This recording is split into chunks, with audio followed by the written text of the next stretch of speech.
Hi, everybody. My name is Dustin Rawls. I'm a recruiter at Volunteer State Community College, and I'm going to spend a couple of minutes with you discussing the dual enrollment process and application process and procedures and everything we have involved. So stick around and hang tight. We're going to last about 15 minutes. I'm going to go pretty quickly through some slides so I can slow down on other slides. And hopefully by the end of it, I have not thoroughly confused you. So let's get started. Let me share my screen with you so that way we are seeing the same thing. And hopefully a miniature version of me just popped up and as we move forward. So what is dual enrollment? I don't read slides, so you can read along as I do this, but I will just kind of discuss in general terms things that come up on slides. So let's just talk about, just to make sure we're perfectly clear on what dual enrollment is. Dual enrollment is the process of where you or your student is both simultaneously taking high school graduation courses. They're going through high school as they normally would, but they're also dually enrolled with a college, primarily, if I'm a Vol State employee, you would take Vol State classes for dual enrollment. So you would be enrolled at your institution, the high school, and at our institution, the college. You'll be taking classes here that then count for credit there. To point out the second bullet point on this slide, if you're taking classes here at the community college at Ball State, you're taking classes on our academic calendar. Our academic calendar may not always align with your academic calendar at your school. And so if you happen to be on break, holiday, fall break, spring break, any of the holidays, and we don't honor or recognize that same break and or holiday, and you happen to have an assignment that is due on that day that we are not recognizing the same day, make sure that you're aware that our academic calendar will supersede, with regards to your academics, they'll supersede that academic calendar of your school. So just be aware that they may not always align, and need to pay attention to when you have assignments due with us in dual enrollment classes. And you got to make sure you submit the assignments by the due dates, because they may not always match up with when your calendar, your academic calendar at your school is open and available. Benefits of dual enrollment. There are quite a few benefits, but let me just hone in on the main one. The main one is you are simultaneously knocking out college credit while also satisfying graduation requirements for your high school diploma. That is the biggest one. It is two birds, one stone. You have to take so many English classes and so many math classes and so many this class and that class to get your high school diploma. You take those same classes with us, you not only will you satisfy your graduation requirements for your high school diploma, but you will also earn college credit that stays with you forever. So it is, you accomplish two things at the same time. And within that, a secondary benefit is it saves you time and money, because you're taking classes at the reduced community college rate as opposed to the full tuition rate that you would take at either a community college or university after you graduate. You're taking classes while you're in high school, so it's fewer classes you have to take after you graduate. So you're taking take care of both things at the same time, and you're saving time and money. Those are the two biggest benefits by taking dual enrollment classes. We offer classes a number of different ways. Predominantly, today's age, students take most of their classes online. It frees you up for extracurricular activities. It frees you up for having an after-school job, frees you up for volunteering, et cetera, et cetera. Online classes tends to be the majority of ways that dual enrollment students take classes at this point. However, please be aware, we also offer classes traditionally at one of our 4 campuses, Cookeville, Livingston, Gallatin, and Springfield. You can definitely take dual enrollment classes there if they fit your schedule. And some of our high schools even have instructors come in and provide some of our classes on locally at your school. So you'll be able to take classes there. And that is a school by school basis. So if you're watching this video and you want to check in whether or not classes are offered at your school, make sure you check with your counselor about if those availabilities are for you.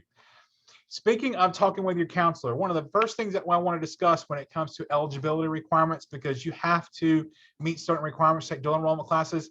If you're interested, you or your student, parents, if that's you watching this, make sure you have initial conversations with your counselor.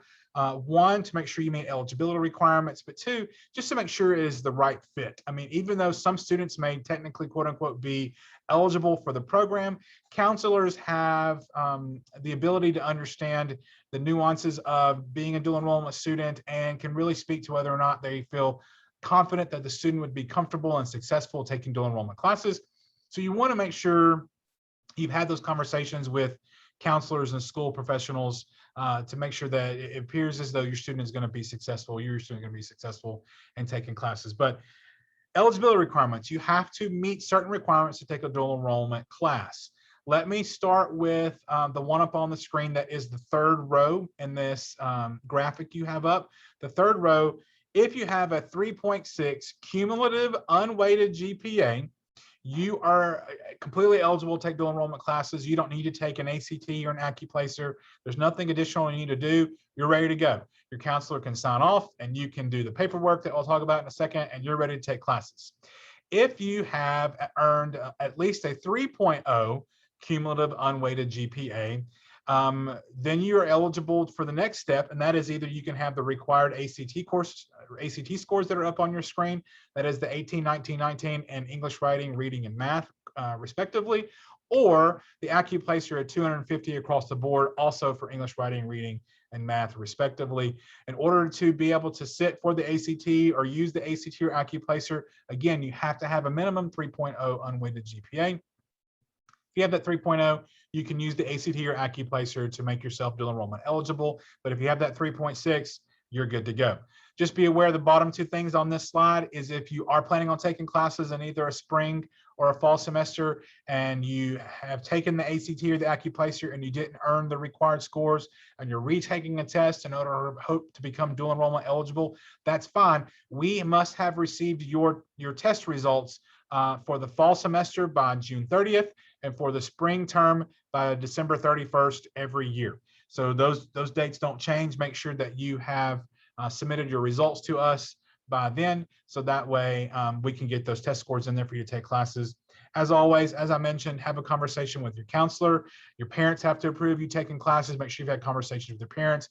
Make sure you meet all eligibility requirements, and then therefore you would become dual enrollment eligible if you've met that criteria that's listed up on your screen. May 31st, as you see that beautiful drop-in priority registration announcement. If you have completed your application of All-State, you've submitted all your corresponding paperwork, your counselor has submitted their stuff, we have transcripts. If your account is done and ready to go by May 31st, we are making a commitment to you to help you register before we register all of our incoming freshmen for classes for the following fall. We will make you a priority to register you for your classes before any of the incoming freshmen register for classes at freshman orientation over the course of the summer. So that way we can do our best to try to ensure that you're going to get the classes that you want, the schedule that you need to meet your academic needs. That is not a guarantee. There's no such thing as a guarantee. Nobody would ever guarantee something like that at this level. But if you can do your part and complete your paperwork and your application process by May 31st, you'll save your counselors a lot of time, energy, and effort. You will help us. And by helping us save time and energy and effort, we're going to make a commitment to you to registering you before a host of students to make sure that we have seats available and spots available for the classes that you want and your needs. So please make yourselves aware of that. Highly recommend that you submit your applications by May 31st before you leave for summer break. Money is one of those fun, interesting, somewhat difficult things to discuss when it comes to dual enrollment. Part of this is where I'm going to end up slowing down and trying to explain things to where you get it. But let me just talk in general about fees up front. High school education is a right, and by right, that means it's free. It doesn't cost you anything. Everybody has the right to free and good education. College is not a right. College is a freedom, and so because of that, you're allowed to do it. It is a privilege to do it. There is a cost associated. So either you're going to have to pay for your dual enrollment classes out of your pocket, or somebody, some mechanism, something has to pay for your classes to take dual enrollment. So to be clear, before we move forward and I talk you through how to get money to help pay for your classes, most of you will take what is considered as called a 3-hour class, a 3 credit bearing hour class. So for the purpose of this slide, that third row, that third row that goes across, most of the classes you're going to be taking are going to be $498 a piece. So it's $166 per credit hour at the negotiated state rate for dual enrollment classes. And that means that you'd be $498 for a 3-hour class. So just remember that $498 I'll probably, speaking in a moment, round that up to just $500. So that way it's easy to do quick math, but just be aware somebody's responsible for paying the fees for your classes. In addition to your fees for your classes, you are responsible for your textbooks. Even if you do apply and receive any of the grants I'm going to cover in just a moment, that covers all of your tuition and fees, it does not cover your textbooks. You're responsible for purchasing your textbooks for your class. You can purchase them through Vol State. You can purchase them online through third-party retailers. Some of you are going to have books that are called included books, which means these are going to be textbooks chosen by your instructors that are going to be required textbooks. You have to purchase them, and many of them are online versions of your textbooks and are going to be included in a list of your fees that you have to pay by logging into your Vol State account and paying them online. So if you have received grants to pay for your classes, but you receive a bill from Vol State for $100, maybe even $200, that is likely going to be due to the fact that you've been charged one or two fees for required online books. You pay those books, you'll receive a code that allows you to access your book for that class, and that's what you'll use for that semester for your course. So just be aware, books are not included. You're responsible for books. You can purchase old school books through the bookstore, through online vendors and retailers, or some of you are going to have required included books that are going to have to be a fee that you pay. You'll get a code and access your textbook that way. Speaking of grants, so let's talk about how to apply and get the grant from the state to pay for classes. So to make sure you're grant eligible, real simple, couple requirements, not a big deal.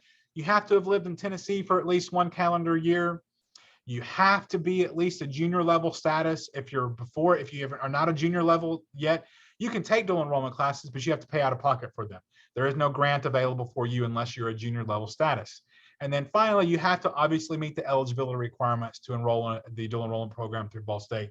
And that means that 3.6 GPA or 3.0 and the required ACT or occupational score.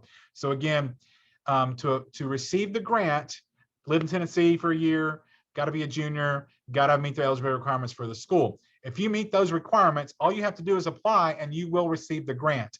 There is no income-based cutoff for the grant, so your parents can make all the money in the world or they can make none of the money in the world, and you're going to receive the scholarship, the grant, not scholarship, the grant, if you have met those 3 criteria to be grant eligible.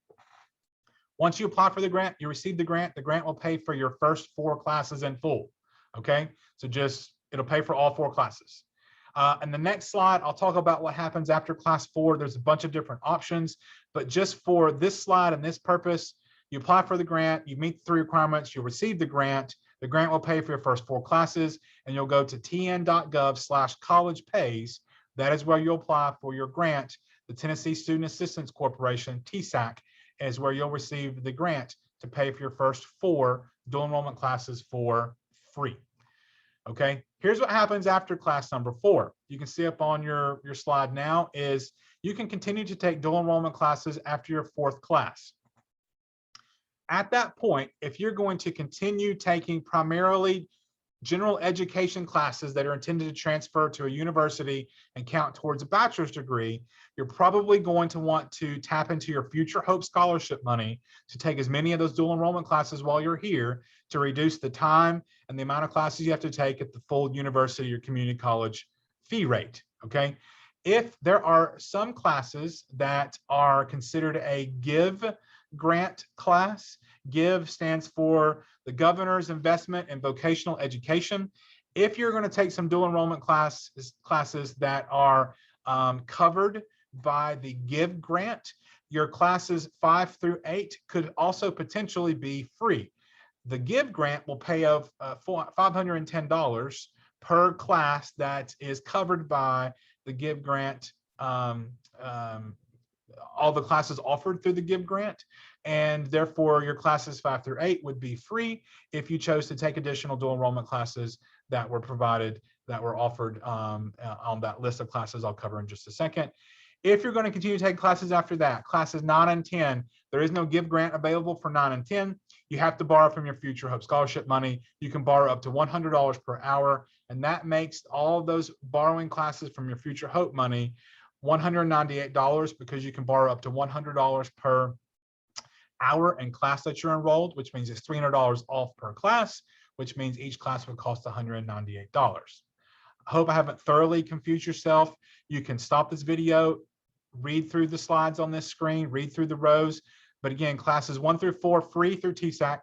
Classes 5 through 8, you're either borrowing from Hope Money or you're borrowing from, you're using Give Grant. Hope Money means you're going to get $300 off and the class is going to cost you $398. Give Grant means the class is going to be free because it's going to give you $510 per class. You can use those in 5 through 8, but then after 8, it's Hope Money no matter what. All right.